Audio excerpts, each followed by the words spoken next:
నమస్తే. తెలంగాణ రాష్ట్రం ఏర్పడి దాదాపు 10 సంవత్సరాలు ముగుస్తుంది. సో ఈ దశాబ్ది ఉత్సవాల పేరిట 10 ఏళ్ల పాటు గత ప్రభుత్వం చూసినాం. ఏదైతే ఎన్నికల ముంగల దశాబ్ది ఉత్సవాలని ముందస్తుగా నిర్వహించింది బీఆర్ఎస్ ప్రభుత్వం. కానీ 10 ఏళ్ళు పూర్తిగా నిండిన తర్వాత కాంగ్రెస్ ప్రభుత్వం అధికారంలోకి వచ్చింది. సో అధికారంలోకి వచ్చినటువంటి కాంగ్రెస్ పార్టీ ఈ జూన్ 2 తెలంగాణ ఆవిర్భావ దినోత్సవాన్ని అంగరంగ వైభవంగా ఈ యొక్క ఏర్పాట్లను అయితే చేస్తూ ఉంది. తెలంగాణ ఇచ్చినటువంటి తల్లి సోనియా గాంధీ అంటూ కూడా కాంగ్రెస్ నేతలు ఎప్పుడు ఆమెను ఆరాధిస్తూ ఉంటారు. తెలంగాణ తల్లి సోనియా అంటూ కూడా. సో అటువంటి సోనియా గాంధీని తెలంగాణ ఆవిర్భావ దినోత్సవానికి, తెలంగాణ ఆవిర్భావ దినోత్సవ వేడుకలకు సాధారణంగా ఆహ్వానించారు. సో దానికి సంబంధించి పరేడ్ గ్రౌండ్లో పూర్తి స్థాయి ఏర్పాట్లు జరుగుతూ ఉన్నాయి. ఒక్కసారి నా బ్యాక్గ్రౌండ్లో చూసుకోవచ్చు, విజువల్స్లో అన్ని రకాల ఏర్పాట్లు, ఎటువంటి ఇబ్బంది కలగకుండా సో ఈ యొక్క ఆవిర్భావ దినోత్సవానికి సంబంధించినటువంటి ఏర్పాట్లు అయితే రాష్ట్ర ప్రభుత్వం చేస్తూ ఉంది. సో ఒకసారి చూసుకోవచ్చు, ఇక్కడికి వస్తున్నటువంటి ఎవరైతే ఉద్యమకారులు కావచ్చు, అమరవీరుల కుటుంబాలు కావచ్చు, ఇక ఇతరితర నాయకులు కావచ్చు, కవులు, కళాకారులు, ఆటగాళ్ళు, పాటగాళ్ళు, ప్రతి ఒక్కరికి కూడా ఎటువంటి ఇబ్బంది కలగకుండా సో అన్ని రకాల ఏర్పాట్లు అయితే రాష్ట్ర ప్రభుత్వం ఏర్పాటు చేస్తుంది. అటు సిఎస్ శాంతికుమార్ కావచ్చు, లేకపోతే డీజీపీ రవిగుప్తా కావచ్చు, ఇక ఉన్నత పోలీస్ అధికారులంతా కూడా ఇక్కడ ఎటువంటి అవాంఛనీయ ఘటనలు జరగకుండా ముందస్తుగానే అన్ని రకాల తనిఖీలు చేస్తూ ఉన్నారు. సో ఇప్పటిదాకా మనం చూస్తాం బాంబ్ స్క్వాడ్ కావచ్చు, డాగ్ స్క్వాడ్ కావచ్చు, అన్ని రకాలుగా ఇక ఏరియానంతా కూడా పరిశీలిస్తున్నది. సో ఏమైనా అవాంఛనీయ ఘటనలు చోటు చేసుకోకుండా ముందస్తుగానే తనిఖీలను అయితే ముమ్మరం చేసినట్టు తెలుస్తుంది. ఇక మెయిన్ స్టేజ్ ముందున్న మనము ఇదంతా మనకు కనిపిస్తుంది, విజువల్స్లో కనిపిస్తుందంతా కూడా మెయిన్ స్టేజు. సో అతిథులకు సంబంధించినటువంటి వేదిక ఇదంతా కూడా. సో కుర్చీలన్నీ కూడా ఏర్పాటు చేశారు. ఆ వేదికను ఎంతో అంగరంగ వైభవంగా అందరికీ అందుబాటులో ఉండేటట్టుగా ఆ వ్యూ పాయింట్ని కూడా బాగా ఏర్పాటు చేసినట్టు తెలుస్తోంది. సో ఇదంతా కూడా మెయిన్ స్టేజ్, ఒకసారి మనం చూసుకోవచ్చు. సో అన్ని రకాల పనులు ఆల్మోస్ట్ జూన్ 2 అంటే మనకు కేవలం 24 గంటల సమయం మాత్రమే ఉంది. కాబట్టి 24 గంటల్లో ఈ యొక్క మెయిన్ స్టేజ్కి సంబంధించినటువంటి ఏర్పాట్లు కావచ్చు, ఇతర వస్తున్నటువంటి కాంగ్రెస్ పార్టీ నాయకులు కావచ్చు, కార్యకర్తలు కావచ్చు, తెలంగాణ ప్రజలు కావచ్చు, ఇక ఎవరైతే ఉద్యమకారులు కావచ్చు, ప్రతి ఒక్కరికి కూడా కూర్చోవడానికి ఇక అనువుగా అన్ని రకాల సకల సౌకర్యాలను కూడా ఇక్కడ ఏర్పాటు చేస్తున్నట్టు తెలుస్తుంది. ఒకసారి గ్రౌండ్లో, ఒకసారి పరేడ్ గ్రౌండ్లో మనం ఒకసారి చూసినట్టయితే కూడా అక్కడ మనకు దూరంలో కనిపిస్తుంది అటు బాంబ్ స్క్వాడ్ కావచ్చు, డాగ్ స్క్వాడ్ తనిఖీలు చేస్తుంది. సో ఏమైనా ఇబ్బందికరమైనటువంటి వాతావరణం నెలకొనకుండా ముందస్తుగానే అన్ని రకాల జాగ్రత్తలు అయితే తీసుకున్నట్టు మనకు తెలుస్తోంది. సో మాట్లాడదాము. ఇక కాంగ్రెస్ పార్టీ నాయకులు కూడా, కొంతమంది యూత్ కాంగ్రెస్ కావచ్చు, ఇతరితర నాయకులంతా కూడా ఈ సభా ప్రాంగణాన్ని పరిశీలిస్తున్నారు. ఇక్కడ ఉన్నటువంటి ఏర్పాట్లను కూడా వాళ్ళు చూస్తున్నారు. సో ప్రస్తుతం మనతో పాటు వెంకట్ ఉన్నాడు, యూత్ కాంగ్రెస్ సంబంధించి కూడా. వెంకట్, ఇక్కడ ఏర్పాట్లు చూస్తూ ఉంటే ఎంతో అంగరంగ వైభవంగా కనిపిస్తూ ఉంది. గత ప్రభుత్వం కూడా దశాబ్ది ఉత్సవాలని నిర్వహించింది ముందస్తుగానే. సో ఆ ప్రభుత్వానికి, ఇప్పుడు అధికారంలో ఉన్నటువంటి కాంగ్రెస్ ప్రభుత్వానికి ఏమైనా తేడా కనిపిస్తుందా? ఎట్లా ఉండబోతుంది అన్న? ఒక విషయం ఏంటంటే ఆకాంక్షల కోసం తెలంగాణ రాష్ట్రం ఏర్పాటైంది. ఆకాంక్షలు నెరవేర్చే భాగంగా ఉద్యమకారులను, కళాకారులను, దాంతోపాటు చాలామంది ఎవరైతే ఈ తెలంగాణ రాష్ట్రం కోసం అహర్నిశలు కృషి చేసి బలిదానాలకు వాళ్ళ జీవితాలను త్యాగం చేసారో ఈ తెలంగాణ రాష్ట్రంలో, వారికి సరైన ప్రాధాన్యత అయితే గత 10 సంవత్సరాలుగా దక్కలేదు. ఎందుకు దక్కలేదని చెప్పి కేసీఆర్ గారిని ప్రశ్నించిన ప్రతిసారి అదేదో ఫామ్ హౌస్లో కూర్చోనో, లేకపోతే ప్రగతి భవన్లో కూర్చోనో 4 గోడల మధ్య జరిగే చర్చగానే దాన్ని చిత్రీకరించే పని చేశారు. కానీ గౌరవ ముఖ్యమంత్రి గారు తెలంగాణలో కాంగ్రెస్ ప్రభుత్వం ప్రజాపాలన ఏర్పడ్డ తర్వాత ఈరోజు కళాకారులను, కవులను, గాయకులను, అమరవీరుల కుటుంబాలను వాళ్ళని తీసుకొచ్చి వాళ్ళతో కూర్చొని వాళ్ళతో మాట్లాడి ఈ తెలంగాణ సంస్కృతి సాంప్రదాయాలను విశ్వవ్యాప్తం చేయడం కోసం ఎటువంటి చర్యలు తీసుకుంటే బాగుంటుందని చెప్పి గౌరవ ముఖ్యమంత్రి గారు ఈరోజు చర్యలు తీసుకుంటున్నారు. ఎందుకంటే ఒక మాట స్పష్టంగా చెప్పదలుచుకున్నది ఏంటంటే, గౌరవ ముఖ్యమంత్రి గారు హిమ్సెల్ఫ్ తను ఒక కళాకారుడు, ఒక కళల నుంచి వచ్చిన వ్యక్తి. ఆ కళల యొక్క ఆ భావము, అంటే సారం ఏంటో తెలిసిన వ్యక్తి. ఈరోజు అందశ్రీ గారి పాట మీద ఈరోజు బీఆర్ఎస్ పార్టీ నాయకులు అనేక రచ్చను, అనేక రాజకీయాలను తెరలేపుతున్నారు. మేము ఒక మాట సూటిగా ప్రశ్నించదలుచుకున్నాం ఏంటంటే, ఈ 10 సంవత్సరాల కాలంలో అందశ్రీ గారి పాట ఏదైతే ఉందో ఈ తెలంగాణ ఉద్యమంలో కీలక పాత్ర పోషించి ఈ విద్యార్థుల నుంచి మొదలు పెడితే పై స్థాయి వరకు, అంటే ఓల్డ్ ఏజ్ పీపుల్ వరకు అందరినీ ఆకట్టుకున్న ఒక తెలంగాణ గీతాన్ని ఈరోజు రాష్ట్ర గీతంగా మార్చడంలో ఎందుకు మీరు తాత్సారం చేసిరు? ఎందుకు మీరు దాన్ని డిలే చేసిరు? ఎందుకు అందశ్రీ గారి పాటను పక్కన పెట్టారంటే, అంటే అందశ్రీ గారి యొక్క ఒక నేపథ్యం, ఒక సామాజిక నేపథ్యం మీకు నచ్చగనా? లేకపోతే అందశ్రీ గారి యొక్క పాట మీకు నచ్చగనా? లేకపోతే తెలంగాణ ఉద్యమంలో ఒక చైతన్యాన్ని ప్రతిబింబంగా ఉన్న ఆ పాటని మీరు పక్కదారి పట్టిద్దామని ట్రై చేశారా? సో ఇవన్నీ విషయాలకు మీరు జవాబు చెప్పాల్సిన అవసరం ఉంటుంది. కానీ వీటన్నిటిని పట్టించుకోకుండా, మీ రాజకీయంగానే మీ అంశాలను పట్టించుకోకుండా గౌరవ ముఖ్యమంత్రి గారు వారిని పిలిపించుకొని ఈరోజు పాటను కంపోజ్ చేసే ప్రయత్నం చేశారు. సో ఒక దశలో మ్యూజిక్ డైరెక్టర్ గురించి రాజకీయాలు చేస్తారు, ఇంకో దశలో లోగో గురించి రాజకీయాలు చేస్తారు, ఇంకో దశలో ఏదో ఒక విషయంలో రాజకీయాలు చేస్తారు. మేమేమంటున్నామంటే ఇవన్నీ 10 సంవత్సరాల కాలంలో మీరు చేస్తే బాగుంటుంది కదా. ద సోకాల్ పీపుల్, సోకాల్ జర్నలిస్టులు ఎవరైతే ఉన్నారో వాళ్ళు కొంతమంది మాట్లాడుతున్నారు, ఏది గౌరవ ముఖ్యమంత్రి గారు చేసిన పని మీద వాళ్ళు విమర్శలు గుప్పిస్తున్నారు. మేమేమంటున్నాం అంటే కనీసం ఆ 10 సంవత్సరాల కాలంలో కనీసం ఆ బేసిక్ కొంచెమైనా గౌరవాన్ని పొందలేదు కదా ఈ తెలంగాణ సమాజం, ఈ తెలంగాణ సంస్కృతి. ఈరోజు మీరు గమనించిన ఒకటి, ఈరోజు వాళ్ళు తెలంగాణకు సంబంధించిన వాక్యం తెలంగాణలో ఉండాలని అంటున్నారు కదా. జయ జయ తెలంగాణ జననీ జయ కేతం అని చెప్పి రామకృష్ణ గారనే ఒక ఆంధ్ర వ్యక్తిని తీసుకొచ్చి పాట పాడించారు కదా కేసీఆర్ గారు. మీకు తెలియదా? ఈరోజు తెలంగాణ రాష్ట్రంలో బ్రాండ్ అంబాసిడర్గా ఉన్న 10 సంవత్సరాల కాలంలో బ్రాండ్ అంబాసిడర్గా పెట్టి కొన్ని వందల కోట్లను వాళ్ళ చేతులు అప్పనంగా పెట్టారు కదా. వాళ్ళు ఎవరు? మన తెలంగాణ రాష్ట్రం సంబంధించిన వాళ్ళు. అంటే తెలంగాణ రాష్ట్రంలో మూడాల్సి లేరా? తెలంగాణ రాష్ట్రంలో పెద్ద అంటే పేరు సంపాదించిన వాళ్ళు లేరా? మేమేమంటున్నామంటే ప్రశ్నించాల్సి వస్తే చాలా ఉంటాయి. ఇక్కడ కళలకు ఎల్లలు ఉండవు, కళలకు బౌండరీస్ అనేవి ఉండవు. సరే, తెలంగాణ సంస్కృతి సంప్రదాయాలు ఉమ్మడి రాష్ట్రం ఉన్నప్పుడు కొంతవరకు వివక్షకు గురి కాబట్టి విషయం వాస్తవమే. కానీ ఇక్కడ మెను ఏంటంటే మీరు ఒకటి గమనించండి అన్న, కీరవాణి గారు ఈరోజు ఆస్కార్ అవార్డు గ్రహీత కీరవాణి గారు, వారు రాహుల్ సిప్లిగంజ్ గారు ఎవరైతే ఆస్కార్ మన తెలంగాణ బిడ్డ, మన హైదరాబాద్ ముద్దు బిడ్డ రాహుల్ సిప్లిగంజ్ గారు ఈరోజు తెలంగాణ నుంచి ఆస్కార్ అవార్డు పొందగలిగారంటే కీరవాణి గారు మ్యూజిక్ డైరెక్టర్గా చేసింది కాదా? నాటు పాట వాళ్ళకి రాలేదా? సో మేమేమంటున్నాం, మన తెలంగాణ యొక్క గీతాన్ని, మన తెలంగాణ యొక్క గేయాన్ని విశ్వవ్యాప్తం చేయడం కోసం, విశ్వవ్యాప్తంగా అది వెళ్ళడం కోసం కృషి చేస్తున్న ఒక ప్రయత్నంగా చూడాలి. కానీ దీన్ని చీటికి మాటికి రాజకీయాలు చేసుకుంటూ కూర్చోవడం, చీటికి మాటికి దీన్ని ఏదో వక్ర భాష చెప్పుకుంటూ కూర్చోవడం మీకు అలవాటైపోయింది. మేము ఒకటే అంటున్నాం, ఫామ్ హౌస్లో 4 గోడల మధ్య కాళ్ళ మీద కాలేసుకొని కుర్చీ మీద కూర్చొని చేసే రాజకీయం కాదు కేసీఆర్ గారు. ఇది తెలంగాణ సమాజం అందరినీ సబ్బండ వర్ణాలని, సబ్బండ వర్గాలని, సబ్బండ ప్రజానికాన్ని కలుపుకొని చేసే ఒక ప్రయత్నం ఇది. ఆ ప్రయత్నంలో మీరు విఫలమయ్యని చెప్పి ఆ ప్రశ్నతో ఏదో విషం వెళ్ళగక్కే ప్రయత్నం కనుక చేస్తే మాత్రం తెలంగాణ సమాజం ఊరుకోదు. ఎందుకంటే 10 సంవత్సరాల కాలంలో మీరు చేసిన విచ్ఛిన్నం, మీరు చేసిన ఆగం ఇంత కాదు కదా. సో ఆ విచ్ఛిన్నాన్ని దాటుకొని స్వేచ్ఛాభావాలు పిలుచుకొని ఈరోజు తెలంగాణ సమాజం ఊపిరిను తీసుకుంటుంది. సో ఆ తెలంగాణ సమాజాన్ని ఇంకా విమర్శలు పాలు చేసి ఇంకా ఆగం చేసే ప్రయత్నం చేస్తే మాత్రం తెలంగాణ సమాజం ఊరుకోదు.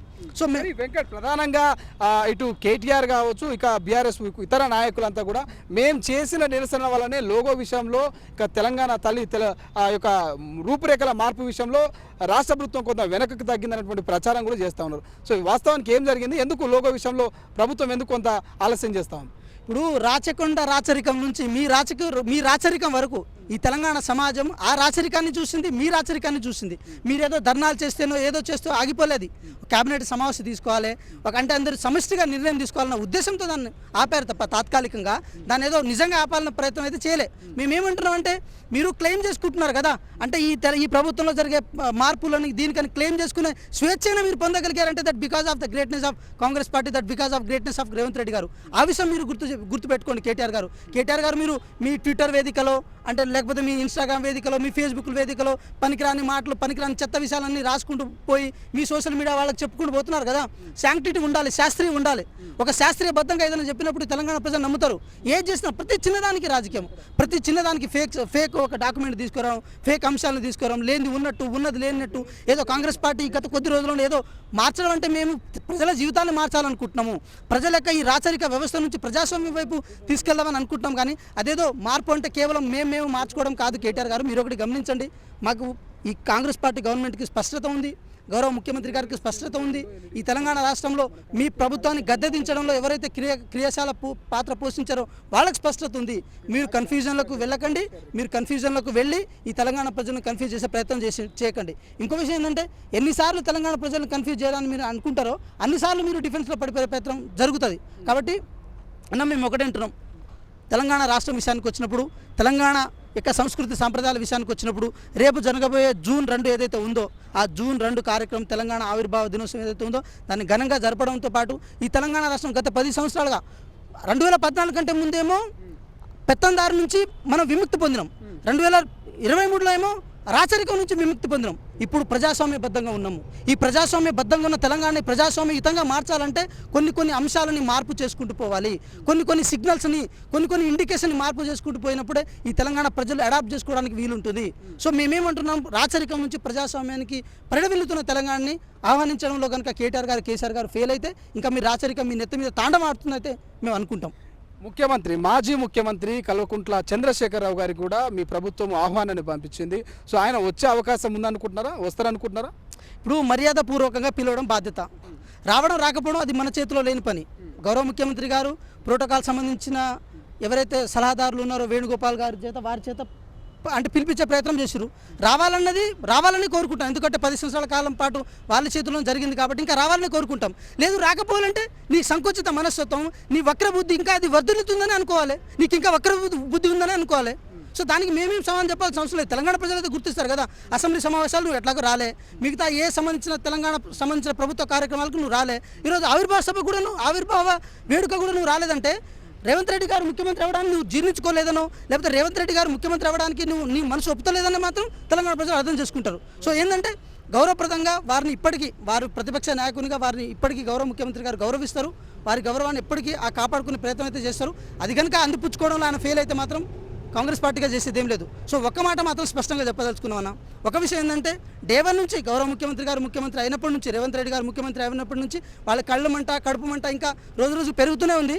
సరే రేపు కనుక రాకపోతే అది ఇంకా పెరిగి పెద్దదై ఒక మహా వృక్షంలాగా మారిందని అనుకోవచ్చు. ఏదేమైనప్పటికీ కూడా రేపు జరగబోయే జూన్ 2 ఏదైతే ఆవిర్భావ వేడుకలు ఉన్నాయో అది ఇంకా బాగా జరుగుతుంది. గౌరవ ముఖ్యమంత్రి గారు ఇంకా దాన్ని ఒక మంచి దశలో తీసుకెళ్ళగలుగుతారు. కేసీఆర్ గారు మీరు మంచి హృదయం చేసుకొని రావాలని అయితే మేము కోరుకుంటున్నాం. రాకపోతే అది మీ కర్మగా అయితే మేము భావిస్తున్నాం. Thank you so much. ఇది సో మొత్తం మీద ఇక్కడ ఏర్పాట్లకు సంబంధించి కూడా ఇప్పటికే నాయకులంతా వస్తున్నారు, పరిశీలిస్తున్నారు. సో ఎటువంటి ఏర్పాట్లు చేస్తున్నారు, సో వస్తున్నటువంటి ఎవరైతే ఉద్యమకారులు కావచ్చు, లేకపోతే రాష్ట్ర వ్యాప్తంగా వస్తున్నటువంటి కార్యకర్తలు కావచ్చు, తెలంగాణ ప్రజలంతా కూడా ఈ వేడుకను చూడడానికి వస్తూ ఉన్నారు. సోనియమ్మ యొక్క ప్రసంగాన్ని వినడానికి వస్తున్నారు. సో వీళ్ళందరికీ సంబంధించినటువంటి ఏర్పాట్లను అయితే సో ఇక్కడ చేస్తూ ఉన్నటువంటి ఏర్పాట్లను అయితే నాయకులు చూనికి వస్తారు. సో ప్రస్తుతము కాంగ్రెస్ పార్టీ నాయకులు గజ్జల కాంతం గారు ఏర్పాట్లు చూస్తూ ఉంటే శరవేగంగా అయితే ఉన్నది. కేవలం 24 గంటల సమయం మాత్రమే ఉన్నది. సో ఒక 50% అయితే మనకు ఏర్పాట్లు పూర్తయినట్టు అనిపిస్తున్నదా? ఖచ్చితంగా 50% అయిపోయినాయి. రేపటి వరకు, రేపు మధ్యాహ్నం వరకు మొత్తము తెలంగాణ వచ్చినటువంటి తెలంగాణ ఎట్లుంటుందో రేపటి మధ్యాహ్నం వరకు తెలుస్తుంది. ఖచ్చితంగా నిజమైన తెలంగాణ వచ్చినట్టు ఇప్పుడు జూన్ 2 తారీఖు నాడు 2024 జూన్ 2 నాడు నిజమైన తెలంగాణ వచ్చినట్టు 2014లో తెలంగాణ వచ్చిందని అంటున్నారు. కానీ 2014లో మా తల్లి సోనియా గాంధీ గారు 2014లో తెలంగాణ ఇచ్చింది. కానీ ఆ తెలంగాణ 2014 నుంచి 2023 దాకా ఒక దుర గడిలల్లో ఉన్నది. కేసీఆర్ కబంధస్థంలో ఉంది, కేటీఆర్ కబంధస్థంలో ఉంది, కవిత హరీష్ రావు గారి కబంధస్థంలో ఉంది. ఒక దొర గడిలో బందీ అయి ఉన్నది 2014 నుంచి 2023 దాకా. 2023 తర్వాతనే తెలంగాణ నిజమైన తెలంగాణ ప్రజలకు వచ్చినట్టు జూన్ 2 తారీఖు నాడు నిజమైన తెలంగాణ వచ్చిన పద్ధతి. అదేవిధంగా జూన్ 2 తారీఖు నాడు 2024 జూన్ 2 తారీఖు నాడు నిజమైన తెలంగాణ ప్రజలకు వచ్చినట్టు కేసీఆర్ దొర కబంధస్థానం నుంచి తెలంగాణ విడుదలైనట్టు. వాస్తవానికి స్వాతంత్రం ఎప్పుడు వచ్చిందంటే, తెలంగాణకు స్వాతంత్రం ఎప్పుడు వచ్చిందంటే అది జూన్ 2, 2024 నాడు వచ్చినట్టు. కాబట్టి మా ముఖ్యమంత్రి రేవంత్ రెడ్డి గారు తెలంగాణ ప్రజలకు నిజమైన తెలంగాణను చూపించబోతున్నాడు, ప్రజాస్వామ్య తెలంగాణను చూపించబోతున్నాడు, ప్రజా పరిపాలన తెలంగాణను చూపించబోతున్నాడు. మా ముఖ్యమంత్రి రేవంత్ రెడ్డి గారు, మా తల్లి సోనియా గాంధీ గారు. వాస్తవానికి నేను ఒక ఉద్యమకారునిగా చెప్తున్నా, ఎందుకంటే తెలంగాణ ప్రజా సంఘాల చైర్మన్గా తెలంగాణ ఉద్యమకారునిగా చెప్తున్నా. మా తల్లి కన్నా ఎక్కువగా నేను భావిస్తున్నా. ఎందుకంటే తెలంగాణ ఇచ్చిన నుండి 10 ఏళ్ళ తర్వాత, తెలంగాణ ఇచ్చిన తర్వాత మొదటిసారిగా మా సోనియమ్మ ఈ యొక్క జూన్ 2, 2024 నాడు రాబోతుంది. ఆ తల్లి కోసము తెలంగాణ ప్రజలందరూ చూస్తున్నారు. తెలంగాణ ఇచ్చిన తల్లి ఈ రాష్ట్రానికి, తెలంగాణ రాష్ట్రానికి రాబోతుంది. కాబట్టి ఆ రోజు తెలంగాణ రాష్ట్రం అంతా పండుగ వాతావరణం. జూన్ 2, 2024 నాడు వాస్తవానికి నిజమైన పండుగ. అదేవిధంగా కేసీఆర్ మళ్ళీ తెలంగాణ ప్రజలను మభ్యపెట్టి మోసం చేయాలని చూస్తున్నాడు. దానికి ఎందుకు విజయోత్సవాలట. ఏమయ్యా, నువ్వు తెలంగాణ ఉద్యమకాలను గౌరవించినావా కేసీఆర్? ఎన్నడన్నా తెలంగాణ ఉద్యమకాలను గౌరవించినవా? మా తెలంగాణ ఇచ్చిన తల్లి సోనియమ్మని గౌరవించి అమ్మను తీసుకొచ్చినవా ఇక్కడికి? తెలంగాణ ఉద్యమకాలను గౌరవించి ఎన్నడన్నా నీవు జూన్ 2 తారీఖు నాడు మరి తెలంగాణ ఇచ్చిన రోజు ఎన్నడన్నా తెలంగాణ ఉద్యమకారులను, తెలంగాణ అమరవీరుల కుటుంబాలను కానీ, సోనియమ్మను కానీ, తెలంగాణ ఇచ్చిన తల్లిని కానీ నువ్వు ఆహ్వానించావా? ఎందుకంటే దురహంకారంతో తెలంగాణ రాష్ట్రాన్ని నీ కబంధాస్తాల కింద పెట్టుకొని తెలంగాణ నిజాం పరిపాలించినట్టు పరిపాలించావు. వాస్తవానికి మాకిప్పుడు తెలంగాణ వచ్చింది. మా సోనియమ్మ ఇచ్చిన తల్లి వస్తుంది కాబట్టి ఈ తెలంగాణ ప్రజలకు పండుగ జూన్ 2 తారీఖు నాడు. కాబట్టి జూన్ 2 తారీఖు నాడు అందుకోసమే సెలవు ప్రకటించడం జరిగింది.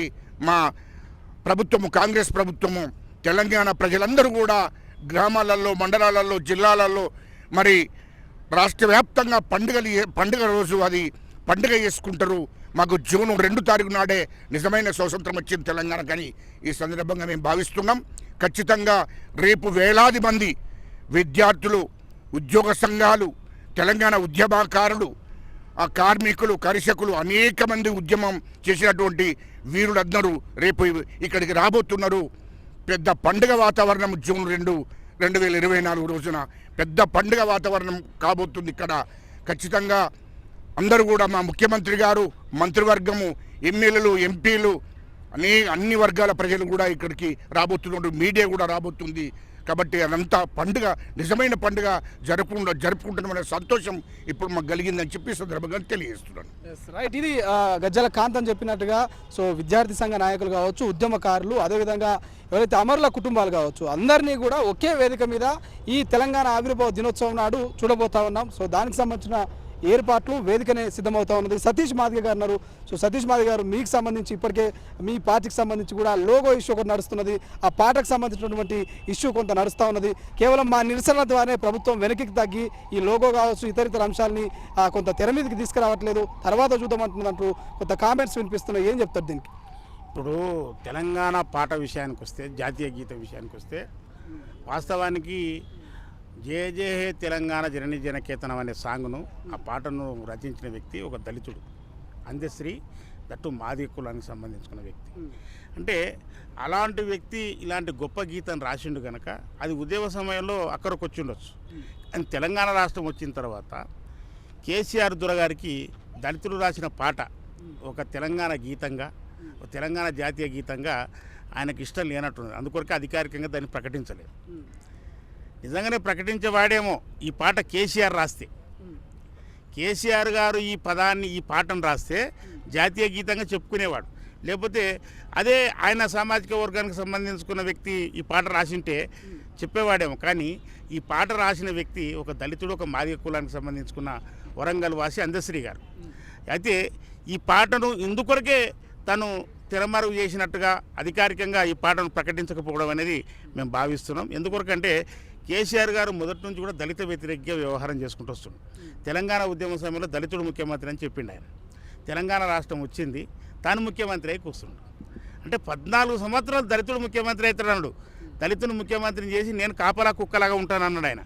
కానీ ఎప్పుడైతే తెలంగాణ రాష్ట్రం వచ్చిందో అధికారం మీద ఆశ పుట్టుకొచ్చింది. దళిత నినాదము, దళిత వాదం అనేది పక్కకి నెట్టేసి తను ముఖ్యమంత్రి అయ్యింది. అయితే నిజానికి మొట్టమొదటి కూడా దళిత వ్యతిరేకంగా ముద్రపడ్డ వ్యక్తి కేసీఆర్ గారు. దళిత ముఖ్యమంత్రి విషయంలో కానీ, 3 ఎకరాల విషయంలో కానీ, దళిత అభివృద్ధి విషయంలో కానీ ఇట్లా దాదాపుగా దళితులు వ్యతిరేకించుకుంటూనే కేసీఆర్ గారు వ్యవహారం చేసుకుంటూ వచ్చిండు. ఇంకొకటి 2014లో జూన్ 2వ తారీఖు నాడు తెలంగాణ రాష్ట్రం ఆవిర్భవిస్తే అది సీదా తెలంగాణ తల్లిని బాలనాగమ్మను కుక్కం చేసుకుని ఆ యొక్క బాలనాగం తీసుకుని పోయి మాయల పకీరు తన గడిలో బందీ చేసినట్టుగానే తెలంగాణ రాష్ట్రం వచ్చిన దాన్ని వెంటనే తీసుకుపోయి తెలంగాణ తల్లిని దొరల గడిలో బందీ చేసాడు. 10 సంవత్సరాలు తెలంగాణ తల్లిని ఇనుప సంఖ్యలతో బంధించి గడిలో పెట్టుకుండు. మీరేమో గడిలో పెట్టుకుంటుంటారు, వాళ్ళు బంగారు తెలంగాణ చేసినాం, బంగారు తెలంగాణ దిశగా మేము ప్రయత్నాలు చేసినాం, ఇలా తెలంగాణ ఎంతో అభివృద్ధి అయింది అంటున్నారు. సో ఏది నమ్మాలి అసలు? ఇప్పుడు తెలుగు వెలుగు వాళ్ళు దీన్ని గమనించాలా. ఎందుకంటే మీకు ఒక మంచి నేమ్ ఉన్నది. అంటే దేనైనా సరే కూడా ఆ నిజాన్ని నిర్భయంగా చెప్పే శక్తి మీ తెలుగు వెలుగుకున్నది. అయితే దొర గడిలో బంధించడం చెప్పడానికి నాతో సాక్ష్యాలు ఉన్నాయి. బంగారు తెలంగాణ అని చెప్పడానికి నీ దగ్గర సాక్ష్యం ఉందా? బంగారు తెలంగాణలో నీవు బంగారు బతుకైంది మీది. ఓ కేసీఆర్ అల్లుడు హరీష్ రావు, ఆ తర్వాత కేసీఆర్ కొడుకు కేటీఆర్, ఆ తర్వాత సంతోష్ రావు, కవితమ్మ, మీ కుటుంబము మీ కులము యొక్క బతుకు బంగారైంది, కానీ తెలంగాణ ప్రజల బ్రతుకు బంగారం కాలేదు. ఇది నగ్న సత్యం. బంగారు తెలంగాణ అని చెప్పారు, కానీ నీవు బంగారు తెలంగాణ చేయలేదు కేసీఆర్ గారు. బొందలగడ్డ తెలంగాణ చేసినావు నువ్వు. తెలంగాణను 7.5 లక్షల కోట్ల అప్పు చేసి పెట్టినావు నువ్వు. ఈరోజు నీవు ఒక గొప్పగా ప్రపంచ మేధావిని, నేను ప్రపంచంలో పెద్ద ఇంజనీర్ అని చెప్పుకుంటావు కదా. 1,00,000 కోట్ల రూపాయలు ఖర్చు పెట్టి కాళేశ్వరం ప్రాజెక్టు కట్టినావు. నేను దీన్ని వడితి చూస్తే ఒక తెలంగాణ సామెత గుర్తుకొస్తుంది నాకు. ఇప్పుడు పనివంతుడు అని చెప్పేసి పందిరేమని చెప్తే అది కుక్కతోక తగిలి కూలిపోయినట్టుగా పనివంతుడు అని చెప్పేసి పెళ్లి పందిరేమని చెప్పారంట నియాసంటోనికి. అది కుక్కతోక తగిలి కింద పడిపోయిందట. అట్లా నీలాంటోడు పనివంతుడు తెలంగాణ రాష్ట్రానికి ముఖ్యమంత్రి అయితే ఆ యొక్క కుక్కతోక తగిలి పందిరి కూలిపోయినట్టుగానే సంవత్సరానికి నీ కాళేశ్వరం ప్రాజెక్టు కూలిపోయింది. ఇట్లా ఉందా నీ పాలన? 1,00,000 కోట్లు ఆగం, ప్రాజెక్టు నిలవడకపోయా, నీళ్ళు నిలవడకపోయా, దాని కింద ఉన్న రైతులంతా ఆగమైపోయి. ఆ తర్వాత సుందీలనే కానీ అన్నారనే కానీ మొత్తం కూడా బుడగలు వస్తున్నాయని చెప్పేసి అది కూడా రిపోర్ట్ రాబట్టే. ఈరోజు నీవు నిజానికి నీ బతుకు బంగారం అయింది తప్ప తెలంగాణ ప్రజల బతుకు బంగారం కాలేదు. తెలంగాణ తల్లిని నీ గడిలో బందీగా చేసినావు నువ్వు. ఈరోజు దానికి విముక్తి జరిగింది. ఈరోజు 10 సంవత్సరాల తర్వాత గడిలో ఉన్న తల్లిని, తెలంగాణ రాష్ట్రం వచ్చింది మాకు ఆంధ్ర నుంచి విముక్తి అయింది, కానీ దొరల చేతులు వచ్చి పడింది. ఆంధ్ర నుంచి విముక్తి అయింది, దొరల చేతులు వచ్చి పడింది. ఆ దొరల చేతిలో 10 సంవత్సరాలు ఆగమైంది తెలంగాణ. ఇప్పుడు ప్రజల చేత నిజమైన పేద ప్రజలకు న్యాయం చేసే కాంగ్రెస్ పార్టీ రేవంత్ రెడ్డి గారు ఈరోజు తెలంగాణ తల్లిని నీకు గడిలో నుంచి బయటికి తీసుకొచ్చి ప్రజల తల్లికి ప్రజలకు సేద తీర్చే తల్లిగా ఈరోజు తెలంగాణను తీర్చిదిద్దిందని చెప్పేసి రేపు 2వ తారీఖు నాడు మాకు తెల్లం అవుతుంది. రైట్. ఇది మొత్తం మీద సతీష్ మాదే కావచ్చు, గజ్జలకాంతం కావచ్చు, కాంగ్రెస్ పార్టీ ఇతర నాయకులు ప్రతి ఒక్కరు కూడా చెప్పేది ఒకటే, 10 ఏళ్ల పాటు తెలంగాణ తల్లి కావచ్చు గడిలలో బందీ అయింది. సో బందీ అయినటువంటి తెలంగాణ తల్లి ఈ జూన్ 2 తెలంగాణ ఆవిర్భావ దినోత్సవం రోజు బయటకు వస్తున్నది. ఇది తెలంగాణ ప్రజలకు నిజమైనటువంటి స్వాతంత్రం అంటూ కూడా వాళ్ళు కామెంట్ చేస్తున్నటువంటి సందర్భం. సో మరికొంతమంది నాయకులు, సో ఊర్లో వరప్రసాద్ గారు మీరు చూస్తూ ఉన్నారు, ఏర్పాట్లు చేస్తూ ఉన్నారు. సో ఎంతో అంగరంగ వైభవంగా. సో నిజంగా తెలంగాణ ఉద్యమకారులకు అదేవిధంగా అమరవీరుల కుటుంబాలకు ఈ వేదిక మీద న్యాయం జరుగుతుందనే నమ్మకం మీకున్నదా? భరోసానిస్తారా మీరు?